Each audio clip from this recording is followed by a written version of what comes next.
Miguel of Lumban Central Elementary School, Lumban District, Philippines. And today, I will be sharing with you my recent study with my co-author, Dr. Elmar A. Pascual, which is entitled School Leaders' Resilience Amidst Pandemic in the Division of Laguna.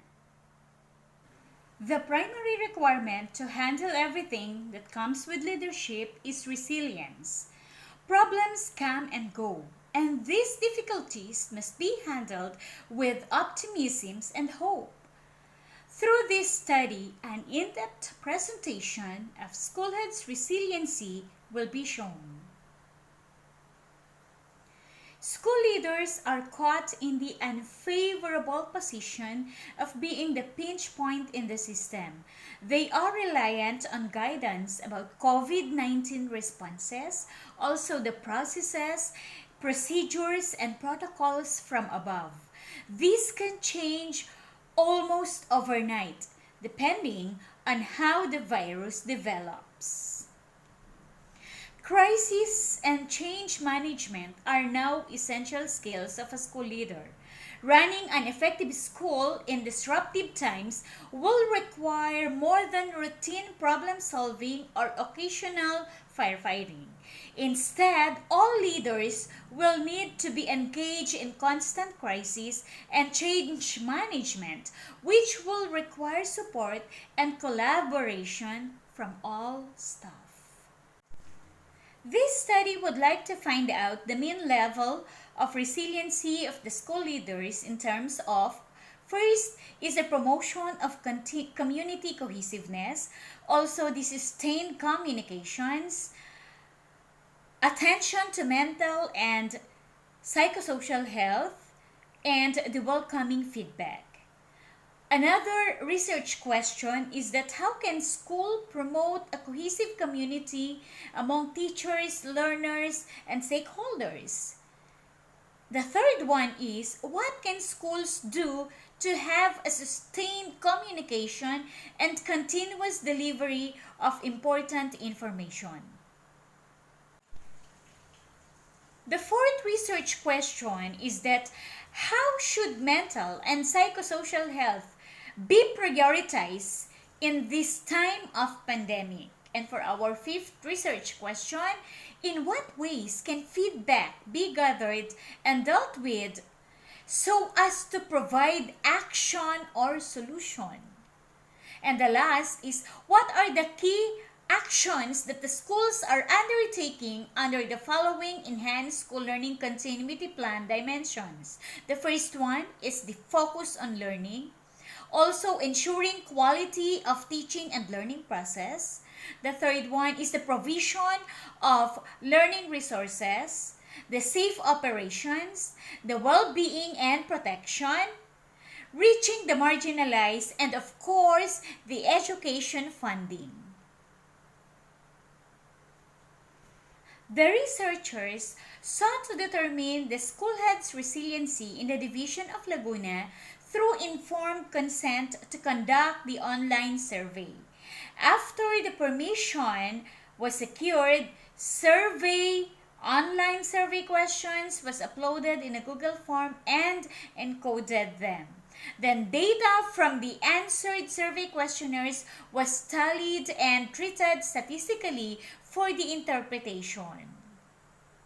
The table shows the school leaders' level of resiliency in terms of promotion of community cohesiveness. The school leaders' resiliency in terms of promotion of community cohesiveness has a mean value of 4.46 and a standard deviation of 0.54 and an interpretation of very high level resiliency. The standard deviation, which are all less than 1, signify harmony in the responses of the school leaders. The next table is the school leaders' level of resiliency in terms of sustained communication. The school leaders' resiliency in terms of sustained communication has a mean value of 4.46 and a standard deviation of 0.61, and an interpretation of very high level of resiliency. The standard deviation, which are all less than 1, also signify harmony in the responses of our school leaders. With regards to school leaders' level of resiliency in terms of promotion of attention to mental and psychosocial health, the table shows that the school leaders has a very high level of resiliency and also a standard deviation of less than 1, which signify the harmony in the responses of our school heads. A very high level of resiliency in terms of promotion of welcoming feedback was also found out in this study. School heads' resiliency in terms of welcoming feedback is interpreted as very high level of resiliency and a less than 1 of standard deviation of 0.51. And this study was able to develop 9 themes. The first one is the all are called for unity. The teachers, the learners, and stakeholders should not just think of the collaboration as a group effort, but more importantly, team effort. This means having care and concern for each other's welfare, lifting up others when they are down, and encouraging those who are lagging behind. For theme 2, communication is what makes a group, a team strong. Members of the group, upon proper communication, should also know what will happen if they will not perform their specific task in a week, in a month, or a regular interval. The comprehensive concept of a group effort that has a proper communication will sure meet their goal and attain success. The third theme being developed is health is wealth. Prioritize it, especially in this time of pandemic and adversity. The 4 themes constructed for school heads' resiliency are: the first one, all are called for unity.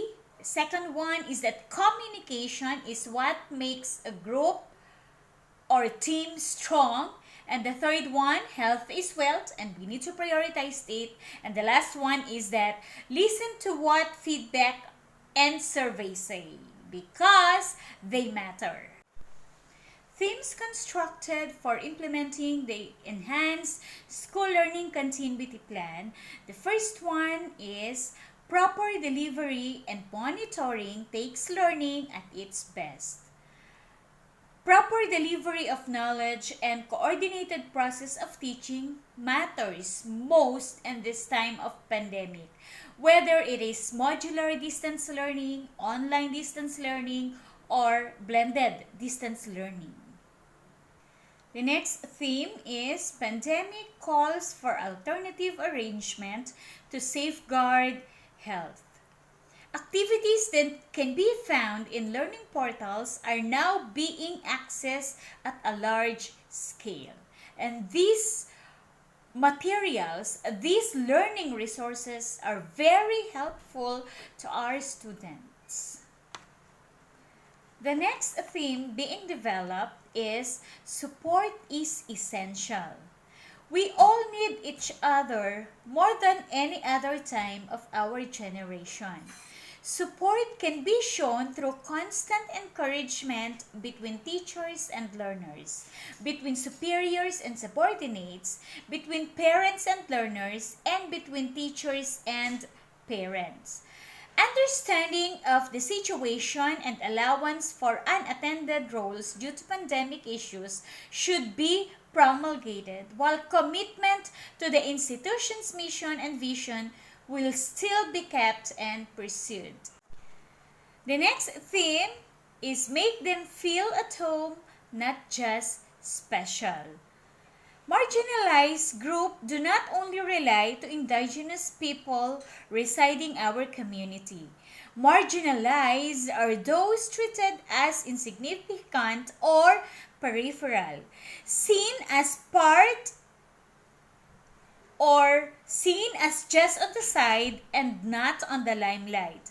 They can be discriminated or not be given importance as part of the norm. Alternative learning system completers and returning students can be considered in this group if they are not given special attention. And the last theme in implementing the Enhanced School Learning Continuity Plan is that acquisition of fund is as important as proper utilization. Acquisition and allocation of funds are mostly what school heads are being minded of. More so, how those funds would be zeroed in by thinking of expenditures are mostly what school heads are after. Proper utilization, on the other hand, would be a better issue to be solved. Are the allocation or the acquired funds really helping in the delivery of learning and in advancing the case of education? For the recommendations of this study for school heads, they should initiate projects that would handle the success of the institution in the 7 dimensions of school learning continuity plan. For the district and division school heads, they should continue in implementing projects that acknowledge and reward school heads and personnel's effort in continuing to deliver quality education amidst pandemic and different community crises. And for the future researchers should venture into the aspect of community implication and the impact of the school learning continuity plan being spearheaded by the school heads. And as I end this presentation, let me leave you this verse from Job chapter 17 verse 9. The righteous keep moving forward, and those with clean hands become stronger and stronger. Feel free to ask questions. Reach me at nilsanmiguel@gmail.com and of course the NNA Quality Provider FB page. Thank you so much. God bless us all.